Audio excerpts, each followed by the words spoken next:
I'm Glenn Greenwald of The Intercept, speaking to you from Brazil, where a very serious, fascinating, dramatic, and highly evolving scandal is all but drowning the first month of the new presidency of Brazil's Jair Bolsonaro.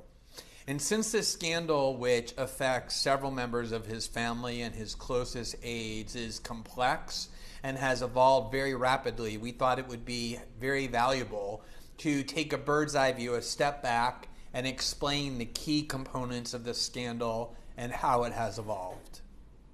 The key figure in this scandal is Jair Bolsonaro's son, his eldest son, Flavio. President Bolsonaro has three sons who are in elected office. Eduardo, who was just elected to the Congress, re-elected with the largest vote in the history of the country.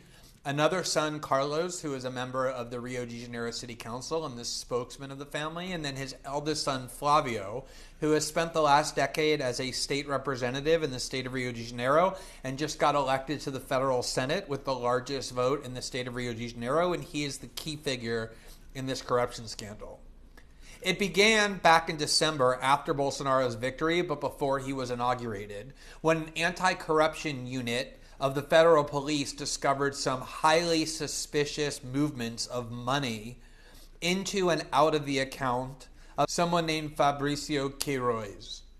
Fabricio is one of the longest and closest friends of Jair Bolsonaro. He is a former police officer, and most importantly, he has spent the last 10 years as the driver and security person for Flavio Bolsonaro during the time that he was in the state house. And these movements of money were so suspicious for so many reasons, including the fact that Fabricio earned a relatively low salary as Flavio Bolsonaro's driver and through his pension as an ex-police officer, and yet the movements of money were in amounts far greater than his entire salary, which naturally led to the question of how could such a close friend of Jair Bolsonaro and key aide of Flavio Bolsonaro be moving so much money far greater than his salary. As the investigation unfolded, the questions only deepened. First, it was discovered that, in fact, far more money than was originally known was discovered to have been moving in and out of the account of Fabricio, up to 7 million reais, which is around $2 million US. The scandal grew even further when it turned out that at least one of the deposits made by Fabricio with cash was made to the account of Jair Bolsonaro's wife, Michelle Bolsonaro, something that was very difficult to understand. As the amounts of money became greater and the suspicious nature of the movements increased, including discovering that at times very rapid small deposits were made into Flavio Bolsonaro's account, at times 10 or 15 deposits within 3 minutes, the hallmark of how you launder money or try and evade banking and federal financial regulations. Both Fabricio and Flavio Bolsonaro began trying to evade the investigation. On 2 separate occasions, Fabricio, the longtime friend of President Jair Bolsonaro and the 10-year driver of Flavio Bolsonaro, made an appointment to respond to questions from investigators, only to not show up, claiming that he had medical problems that required hospitalization.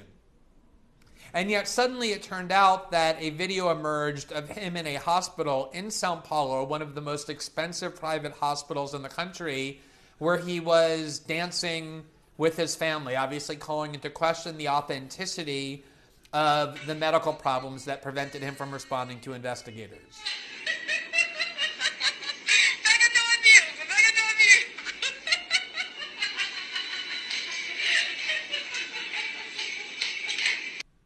Instead of responding to investigators, Fabricio decided to do an interview with Record TV, which is the far-right, pro-Bolsonaro media outlet owned by an evangelical billionaire who is highly supportive of Bolsonaro's candidacy and has become notorious for giving fluff interviews to members of the Bolsonaro family.